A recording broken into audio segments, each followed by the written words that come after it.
Assalamualaikum warahmatullahi wabarakatuh. Saya Rosita Ferdiana dari Fakultas Hukum Universitas Muhammadiyah Malang.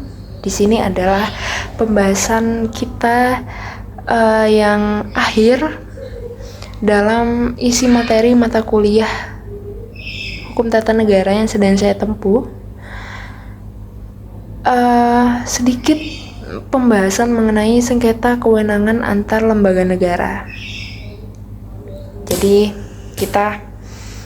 ini adalah materi terakhir dari mata kuliah saya, dan penyampaian kali ini tentunya saya singkat saja mengenai sengketa kewenangan antar lembaga negara. Apa sih sengketa kewenangan antar lembaga negara? Jadi sengketa kewenangan antar lembaga negara terjadi ketika ada perselisihan. Apabila ada kata sengketa, otomatis kita berpikir ke depan dengan sengketa, ada permasalahan kah? Contohnya seperti sengketa tanah, itu kan pasti ada kata permasalahan di situ atau masalah yang timbul akibat tanah. Dan kali ini sengketa kewenangan antar lembaga negara berarti ada perselisihan atau permasalahan mengenai pelaksanaan kewenangan yang dijalankan atau yang diberikan oleh Undang-Undang Dasar 1945 kepada dua atau bahkan lebih lembaga-lembaga negara.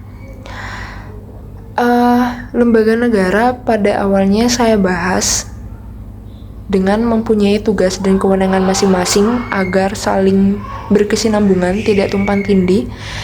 Tentunya dan pastinya ada beberapa perselisihan di dalamnya, dan sekarang kita akan bahas. Perselisihan ini biasanya muncul karena perbedaan penafsiran, terus tumpang tindih kewenangan. Meskipun sudah dibagi tugas dan kewenangannya, pasti ada masalah tumpang tindih dan pelaksanaan kewenangan yang mengganggu lembaga lain.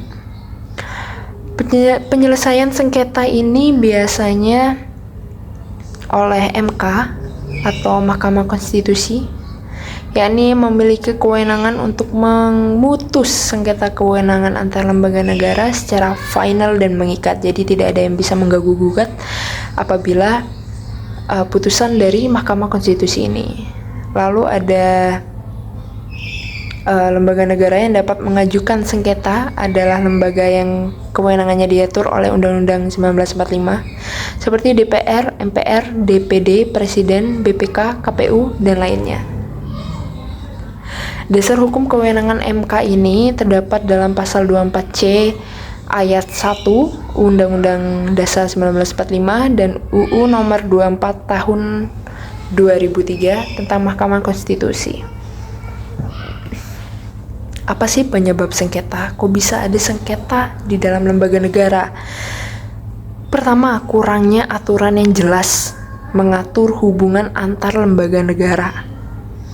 Meskipun sudah tertuang jelas di dalam Undang-Undang Dasar, tetapi masih ada aturan-aturan yang kurang jelas dan kurang mengikat antar lembaga, seperti itu. Lalu ada sistem hubungan antar lembaga yang bersifat horizontal setelah amandemen 1945, sehingga sering terjadi perbedaan interpersepsi kewenangan, seperti itu. Jadi tujuan penyelesaian sengketa ini bertujuan untuk menjaga kedaulatan rakyat, memastikan pelaksanaan kekuasaan negara sesuai konstitusi, dan mencegah penyalahgunaan kewenangan sehingga sistem ketatanegaraan berjalan tetap harmonis dan efektif.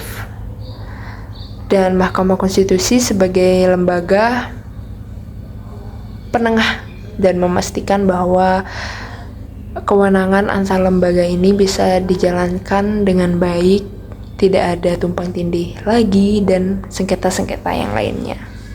Karena apa yang telah diputus Mahkamah Konstitusi yakni bersifat final. Oke? Singkat sekali pembahasan terakhir kita kali ini. Lebih kurangnya mohon maaf. Wassalamualaikum warahmatullahi wabarakatuh.